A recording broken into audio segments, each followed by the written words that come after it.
Thanks everybody for joining us. The topic today will be foldable displays. Of course, in general, our general idea here is patent analytics. So what can we find out with patent analytics? My name is Julian Krall. I'm joined here by my colleague and senior consultant, Andreas, who will take over in a few minutes. Yep, hello everyone. So we want to lead you through a couple of slides explaining what we do here at LexisNexis PatentSight, and then we'll show you some analytics that we've prepared on foldable displays. I think there is a chat or a question option, so if you have any questions, anything you want to share with us, please let us know. And of course, we're going to record everything again, so you can have a look at it afterwards. Okay, so maybe a quick background on why patent analytics. So we were founded here in Bonn, Germany in 2008. And one thing that our founder, Niels Omlund, found out was that patent analytics, or the value of patents, to be more precise, is becoming more and more important over time. One of the charts that I pulled up here is from Ocean Tomo, which shows the value in the S&P 500 that's made up by intangible assets. And of course, intangible assets are made up by many different assets, but IP is certainly part of it. So the need to analyze and to know what kind of intellectual property is out there, that's becoming more and more important. And that's kind of the question that we want to answer here today in this part for foldable displays. Now, if we go back maybe 10 years, 20 years, and you were a patent information specialist, it was, I don't want to say easy, but you know where to look. You knew what kind of industry you were in, you knew what kind of technologies you were dealing with. And what the digitalization brought to patent landscape was what I would say so much more information, so many more filings that could be related to your technology that's difficult to spot. And so patent analytics not only can give you an estimation of how many patents are out there, but it can show you, okay, what are the different ecosystems that it's connected to. So your technology connected to. Now, so if you think about, for example, autonomous driving, that's one of the key areas today that we find is of interest to people, because it's relatively new. You have this classic industry of automotive companies that are in this, but you also have so many new participants in new markets. So you have Amazon coming up, you have Google coming up, you have potentially an Apple car. Yeah, these news are always out there. Of course, you have already major players in Tesla. You have Chinese players coming up. So everything is becoming more and more important. And we think, or we argue, that patent analytics can help you understanding these new landscapes that are popping up everywhere. So how do we do this? And I pull up this slide here. So I want to explain what we have in our database. First of all, on the top left, you see our data sources. So basically, it's worldwide patent data. We use the DocDB and the IMPADOC database from the European Patent Office. We get additional data from certain countries, especially for legal status information. And also, since PatentSight is now part of the LexisNexis IP group, we also have access to full text data. Yeah, so it's a huge collection of data for different purposes. We also add, for example, corporate information. So it's a huge collection of data that we have to bring into some kind of order. So we create our own PatentSight database. We have over 100 million patents in there. So when I say patents, I'm talking about single patents all over the world. Yeah? So it's a global database. And in order to do any type of analytics, we argue that you have to work with patent families. So that would be the next step. And what we do here is we take a look at the priority information of the patents, and based on the priority information that we get, we build these patent families. We use the simple family definition from the European Patent Office. Yeah? So that's kind of what we're doing here in the first step to clean our database. The next step, and this is where it gets tricky, and especially if you're a patent expert, you know about how messy sometimes the patent data is that you can get. So that would be here on the bottom left. We're talking about legal status and ownership. So that's what we would argue are two major questions that need to be answered before you can even start doing any type of analytics. So let's start with the legal status. We argue that in order to do any type of trend analysis or a current look at a certain portfolio or a certain technology, you need to know what patents are active right now. Yeah, you don't want to do an analytics part on patents that are no longer active.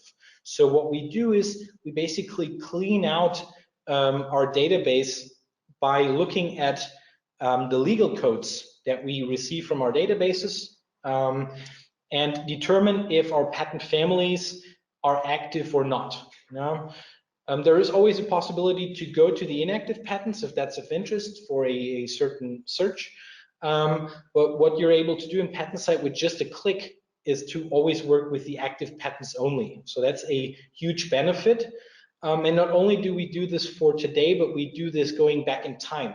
So you would be able to look at how did a certain technology, for example, foldable displays or autonomous driving, what did that look like maybe 5 or 10 years ago? Because we can go back in time and see what was active, what was published and active back then. So that's number one. Number two, also a huge problem for patent databases is this ownership. Okay, who actually owns the patents? So we actually put in a lot of effort to clean our applicant and assignee names that we receive. And what we do here is we basically match patent data to corporate data. That's a step that many providers are doing, but what we're doing on top is this manual cleaning. So we want to make sure that our database in terms of ownership is clean. So we have a team of 10 people who are actually working on ownership, who speak different languages, who can go into the annual reports and track ownership in terms of what are subsidiaries, what are the current mergers and acquisitions, what are joint ventures, who owns which patent. So we put a lot of effort into this, and you will see this later on in our software, how quick you can identify all patents of a certain company, for example. Now, after we've cleaned our database in terms of families, legal status, and ownership, what we do is we add our indicator on top of this great database. So we have two major indicators, which are basically one of the reasons why PatentSight was founded, because our founder came up with these two indicators that he found to have a high correlation with business value of patents. And let me explain you what we do here for each and every patent in our database. Number one would be the technology relevance. So that would be a forward citation based indicator. So if you want to analyze a patent, you would be able to see in relation to similar patents, how often does this patent get cited by later publications. The idea here is, I would say, similar to our journal articles or academia in general, that the more frequently an article, or in this case a patent, gets cited, the more relevance it has for later inventions. So that's kind of our argument here. And we do this in a smart way. So we know, for example, that the older a patent gets, the more citations a patent will get. And so what we always do is we benchmark the number of forward citations against patents which are of the same age and which are in the same IPC classes, so that we take out certain citation effects which are different across industries. So that's our technology relevance, a forward citation-based indicator. The other indicator is our market coverage. The market coverage indicates, again, on a benchmark level, how broad you protect a patent family, or we can also always do this as averages for portfolios, how broad you're protecting your portfolio. So if you think back to this patent family concept, we now have patents from around the world connected to one patent family. And what we do is we take a look at how strong are the markets that your patent family is protected in. And we do that by looking at GNI data. So we set the benchmark at 1, that would be a grant in the United States. And depending on how strong in comparison to the US GNI other countries are, we give out these market coverage scores. So for example, I think China is currently at 60, 70%, 60% of the US GNI. And so the market coverage for a patent family in China would be 0.6. And if you would have a patent family in China and the US, you would have a 1.6, because we would add up these market coverage scores. Now, over time, we also found that these two indicators actually represent two different views on our patent family. So the technology relevance is based on these citations, these forward citations, and mainly these citations are coming from the examiners. So this would be what we would say a third-party look on our patent family, while the market coverage, of course, is influenced by the company itself. So this would be a look on our patent family from within the company, because depending on how strong you think your patent family is, you will protect it in more or less markets. So you have a way of influencing the market coverage, which is of course influenced by the business value that you see in this patent family. If you have these two indicators, we combine them to the competitive impact, and each of these scores are calculated on a patent family level. And if you have the competitive impact, which is the combination of technology relevance and market coverage, we then can, of course, sum up all competitive impacts of a portfolio, let's say Apple or GM or Ford, or whatever company or whatever technology you're looking at. So the patent asset index would be the sum of all competitive impacts. It would be this patent strength indicator. It gives you an alternative look onto portfolios and also technologies, because of course the classic patent analysis would be counting patents, maybe patent families if it's advanced.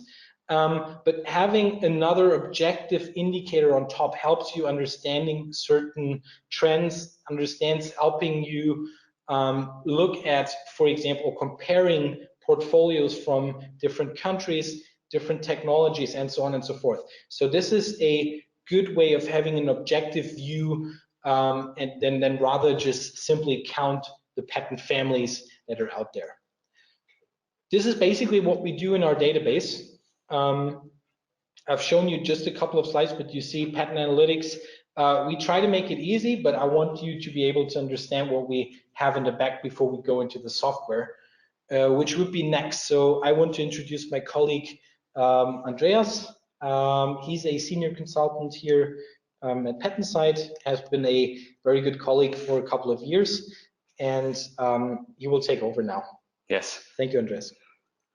Thanks for the really good explanation. I think with this, we have a really good basis to jump in the software and understand everything. All right, so let's jump into the software. Maybe just some quick words how it's set up. Here on so for the ones who haven't seen it yet, on the left side here, you see the search area where you can search for patents, or how I would like to say isolate patents. and then do analyses based on those patterns. So for example, you can use some of our most frequently used charts and tables. Just for the setup of the software, but let's get to the interesting part of foldable displays. What we already prepared, or what someone else prepared for us, is a search strategy to identify patterns which are related to the technology field of foldable displays. So what you can do in our software is you can search in the full text, in the LexisNexis full text data. You can combine these search elements with CPC classes, IPC and F terms, of course. So let's maybe have a little bit. So here we use some new operators with foldable display, foldable screen. We have some CPC classes which have to do with flexible substrate. We have folding flat displays. So we're trying to cover like a really broad field around this foldable fields. So we want to grasp everything in that field. IPC here as well, constructional details. So we did include this as well. We also combined this with this specific CPC about displays, which are flexible, and also added another full text search. So this has been done by one of our colleagues now, who used to be a former patent searcher at the Swiss Patent Office, or at the branch of the Swiss Patent Office, which does commercial patent searches. It's called IP Search, and it belongs to one of the most progressive patent families in the world. So we're really happy to rely on their help, and in this case on their technology field. Do you have some patents to show us? Yes, maybe? yeah. That's what I was about to show you now. So just so you have an idea what we have in there in this technology field, I would just wanted to give you some sample patents, have a closer look at them to get an idea what kind of technologies we have in that field, what could be relevant, or what we think is relevant. So for example, the first one here from Flex Ltd, really suitable name, I think. Is a patent called SmartPad split screen. So this is about split screens. So you see here we're in the so-called result list template, which is optimized for reading, for understanding the patents. So what you can do here is you get an idea who owns the patent. You see what can, like, at a glance, I would say, you get an idea, even if you're not a patent expert, you get a quick idea what this technology is about. So this is here about split screens. You can even actually drill down into the data, have a look at the full text, go through the claims, which I often hear is the most relevant part of a patent. And of course, you can also download the patent, have a closer look at this, and really understand what the technology is about. Down here, you can also have a look at the claims. I think there's a question, an active and inactive family. Oh yeah, so at the moment, maybe we go back to the filter here and then back to the example pattern. So at the moment, we see that this filter here is covering around 17,000 patent families. These are both active and inactive, so we're taking both into account. With one click, I can narrow this down on the active patent families today, which we usually do because, and I think we all can agree on this, only the patents which are active today, contribute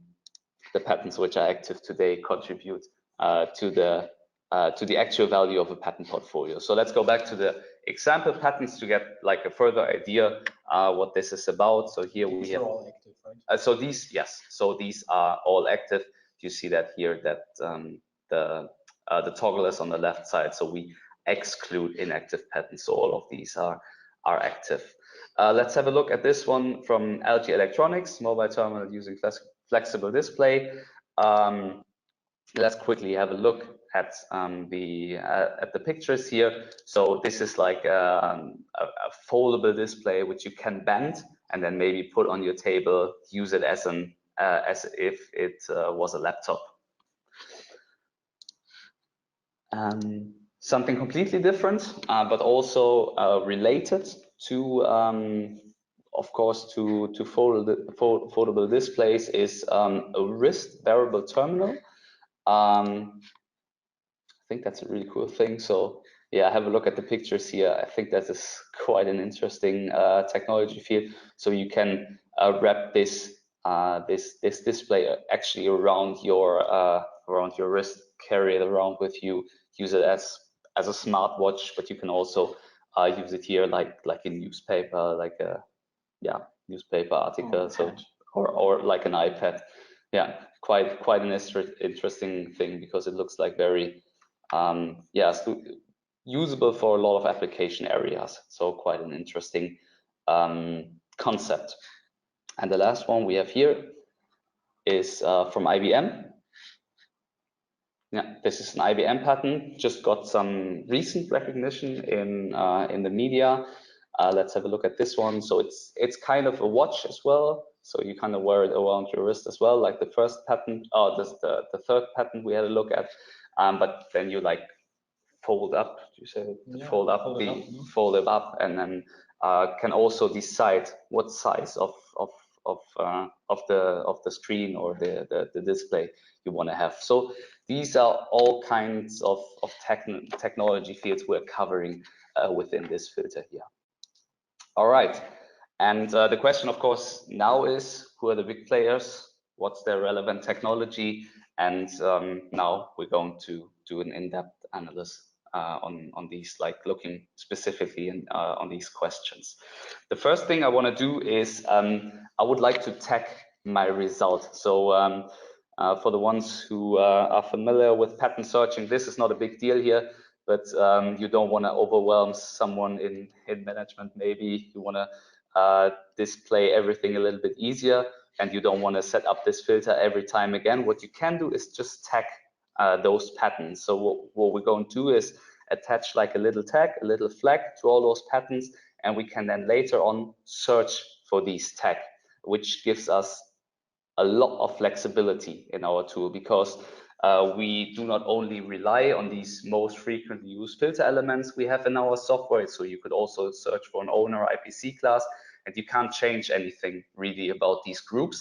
But with the tagging, this gives you a whole new dimension of flexibility in the tool. You can tag technology fields, you can tag sub-technology fields of your company. So yeah, just a lot of flexibility added. So I'm going to click here and just create a new tag, call this one foldable displays, just very quickly, and save it.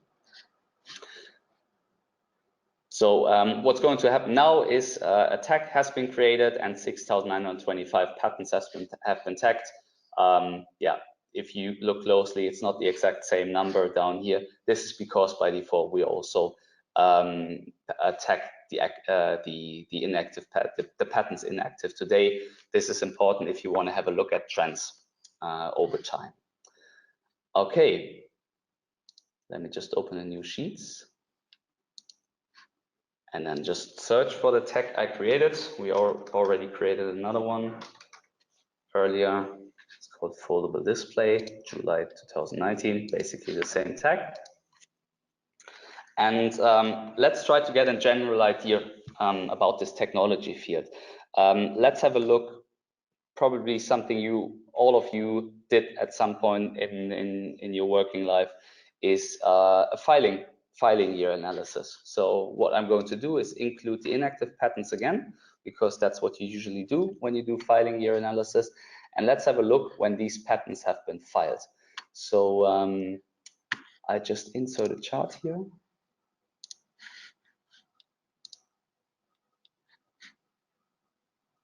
A column chart. I will slice the data. Thank you. By the filing year.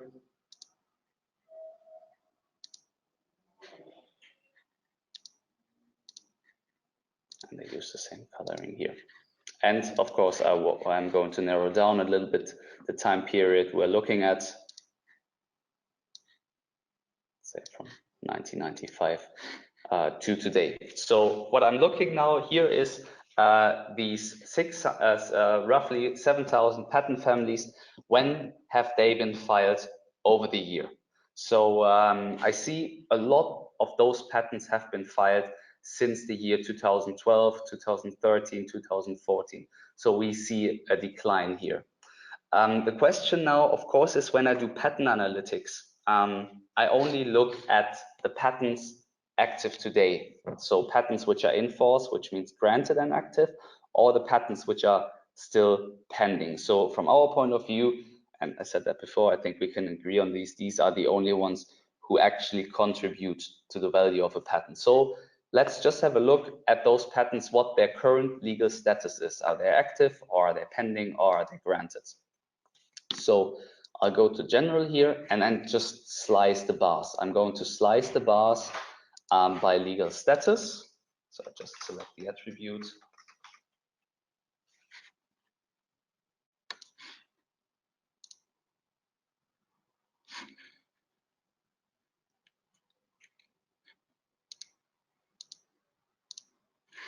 And what I see now is especially these patents which have been filed in the year from 1999 and 2009, some of them are already inactive. And if I would look at the legal status of patents, I would have not taken them into account. I would have not taken them into consideration. Also, what some other patent analysts do is to concentrate on recent developments. They say, okay, I'm only looking at the last 3 years, 4 years, and only take those patents into account. But once again, here you have to be careful as well. There are some patents in the year 2016 which are already inactive. It's only 6, but you would have taken them into account as well if you would have followed this approach. So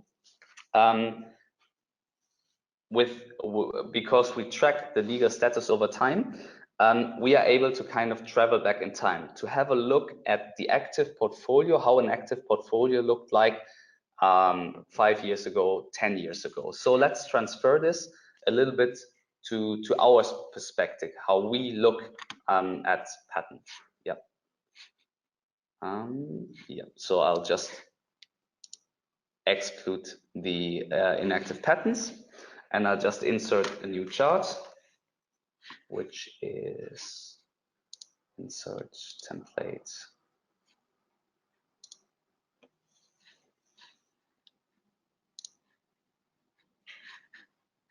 Okay, I'll do it differently.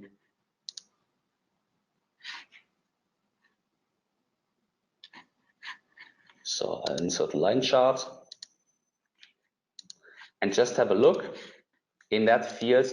How did the active portfolio? Okay, I have to change this quickly. Also, there was a question what the data coverage is.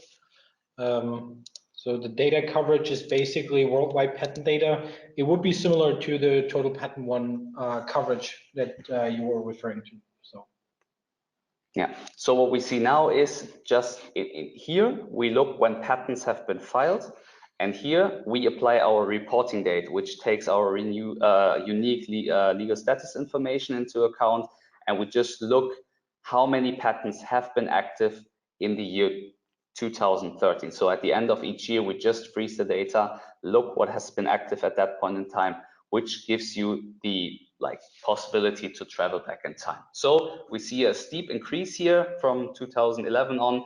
This is probably mainly because OLED or OLED was introduced at that point in time. So at the moment, we're just looking at the sheer mass of patents. Let's have a little bit look at the value of those patents. Look at the patent asset index, the combined value of those patents. So I can simply have another axis in here as well. I want to see the patent asset index on the y-axis, and then I can wait. I'll just merge the axis quickly. And then I can see how the value of those patents have developed over time. Yeah, and the difference between patent asset index and portfolio size gives you a direct idea on how quality has developed as well over time. So both portfolio size and patent asset index are quite a steep increase in the last years. All right, next question is, who are the players in that field? So let me just quickly open a new chart. And what I'm going to show you now is, sorry, I already created this for you in advance. Let's have a look at our famous quality versus quantity bubble chart. In the last chart, we looked at the patent asset index, and of course, we can split this up into its two components, portfolio size and competitive impact, so average quality of those patents. So on the x-axis here, we see how many patents lie within one portfolio in the field of foldable displays. And on the y-axis, we see the average quality measured in competitive impact of those portfolios. And what we can see here is that Samsung has the biggest portfolio. Because it has the biggest portfolio, it has also the biggest total patent asset index, the biggest total portfolio strength. By the way, the bubble size here indicates the patent asset index. So because they have so many patents, from our point of view, they have the strongest portfolio. On the other hand side, Apple, for example, has a rather small portfolio, but has a higher average quality. Yeah, this is also a quite interesting view how companies are doing in here. So we also see other companies like LG Display, AG Electronics. We see BOE here. Maybe you are missing Huawei in that field. Biggest, yeah, I think last year the biggest or the largest mobile phone manufacturer in the world. Actually, BOE, B-O-E, that's how you spell it. BOE is doing the foldable displays for them. So they have an agreement, they have a collaboration, and they work together. That's why you probably won't see Huawei here.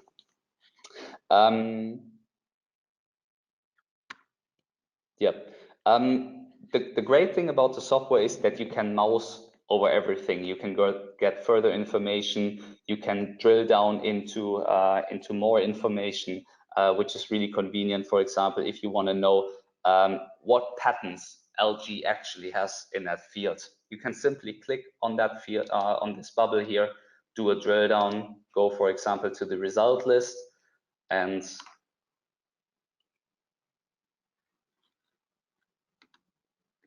here, this is the patent here, one of the strong patents we earlier had a look at. So this is a quite convenient thing. Okay, we said we can travel back in time. So what I'm going to do is insert the bubble trails in this chart here. So I'm going to include like the bubble for each reporting date going back in time to see how these portfolios have developed in terms of size, quality, and total patent asset index. And I can also animate this over time to have a look how these companies have developed. Yeah. So not much going on until the year 2010, 11, and then suddenly in the year 2013 with the, or 11, 13 with the introduction of OLED, Samsung massively increased their portfolio in that field. So let's have a look at the extremes, Apple and Samsung. Do a little benchmark between those companies. So what I'm going to do is I'll just want to have a look at the current state of the portfolio. So I'm excluding the bubble trails again, and I'm going just deselect all, and I will, there we go. And I'll just have a look at Samsung and Apple. Thanks. Yeah, so I said that before, Samsung bigger portfolio size, that's why they have the bigger patent asset index, and Apple higher quality, but less patents, so a smaller total patent asset index. So let's have a look how these have developed over time. So I'll insert a new chart here, a new sheet, sorry.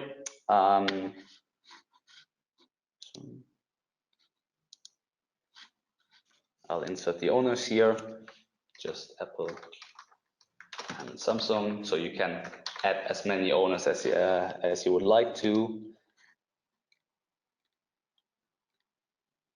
There's Samsung. And let's use another chart. Let's have a look at the patent asset index trend of these companies. How are they developing?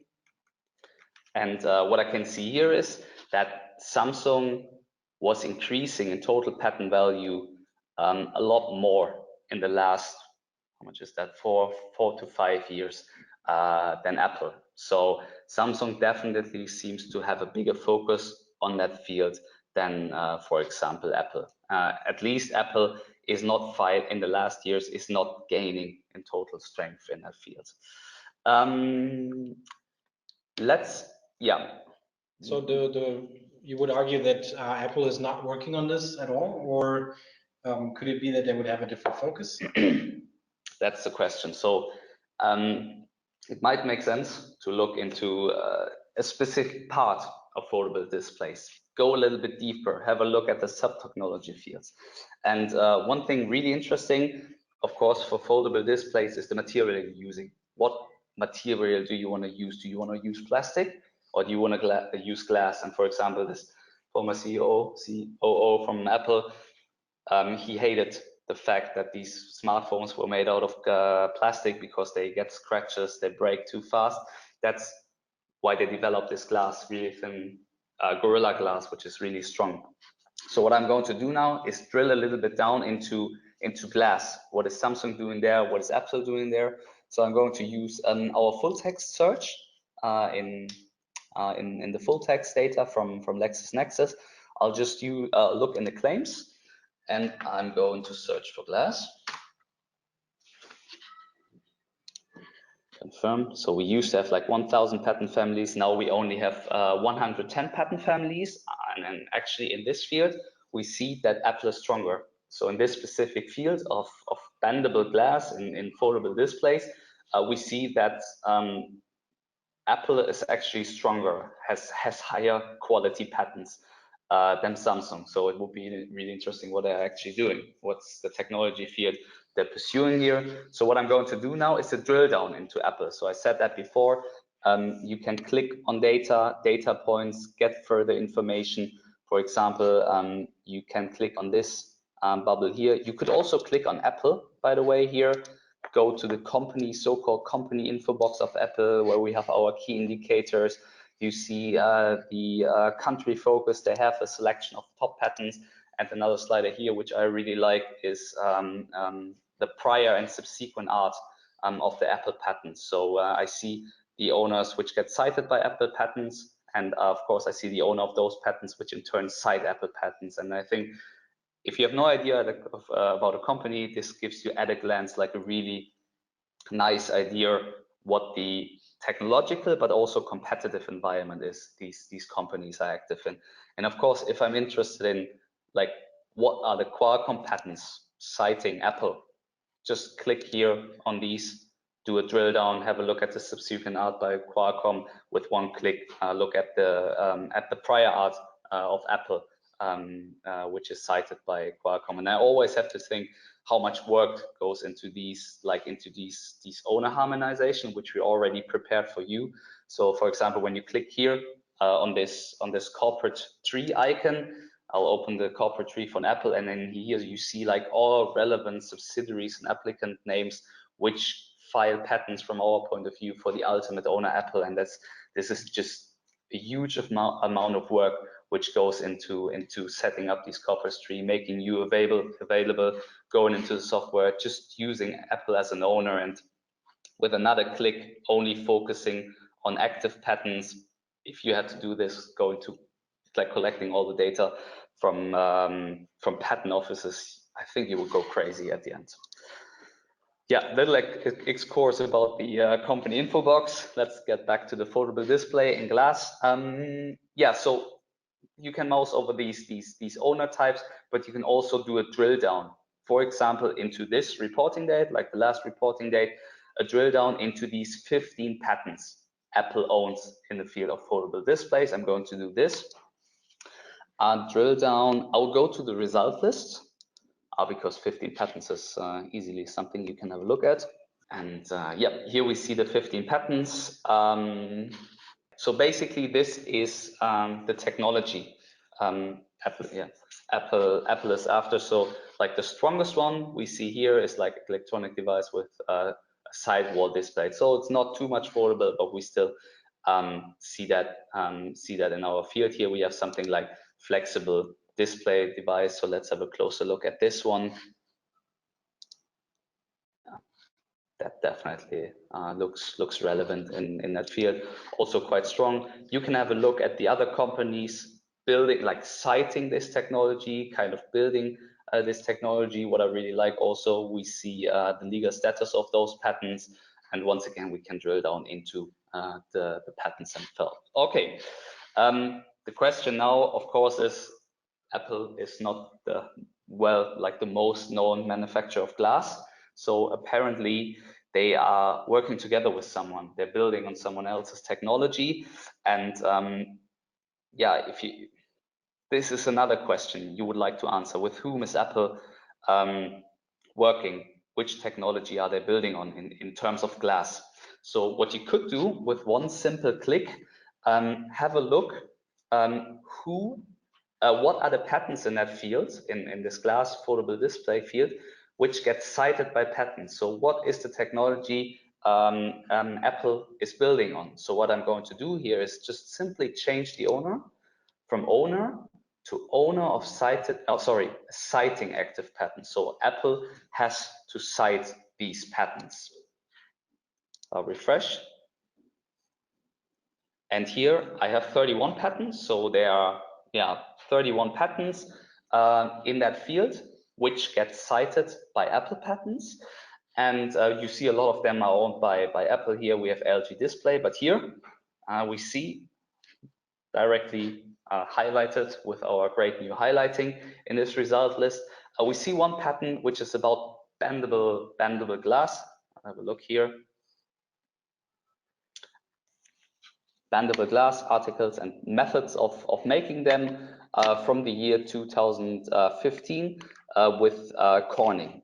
Let's have a look at this patent a little bit more in particular, and we see this is about bendable glass. So definitely, and it's Corning is the company this patent is owned. And when you remember, like, I don't know whether you knew this, but Apple already worked together with Corning to develop these really thin, really strong glass displays for the Apple iPhone before. And it seems like that they are pursuing this relationship with Corning also in the field of foldable displays, which I think is really, really interesting. So you can have a closer look at this patent here. You can have a look about the legal status, where this patent enforced, where is it still pending, inactive. Our metrics also indicate that it's a really, really strong patent. So a technology relevance of 10.6 means that this patent is around like 10 times as relevant as the average patent in the same technology field. Once again, prior, subsequent art. And I think all information you need to get an idea how valuable that patent is and what it's actually about. So you see how quickly, like I just did half an hour, and you see how many insights we got. Like we started with a big filter in that field, and then we had a look who are the big players. We identified Samsung and Apple as some of the extremes. That's right, some of the extremes, and then actually drill down into Apple, get an idea about their technology, and from there, using this citation relation between Apple and Corning, got an idea that they're still working together on something about bendable glasses, and really getting an idea what is next to come from Apple. And we could continue for more hours. Even more. But I think the session is over. Thank you all very much. There will be more webinars in the future, and if you have any questions, I think you can always contact us. So please go ahead. Otherwise, thank you, and have a great day. Have a great day. Whoever goes into holidays now, have great holidays. All right, take care. All the best. Bye-bye.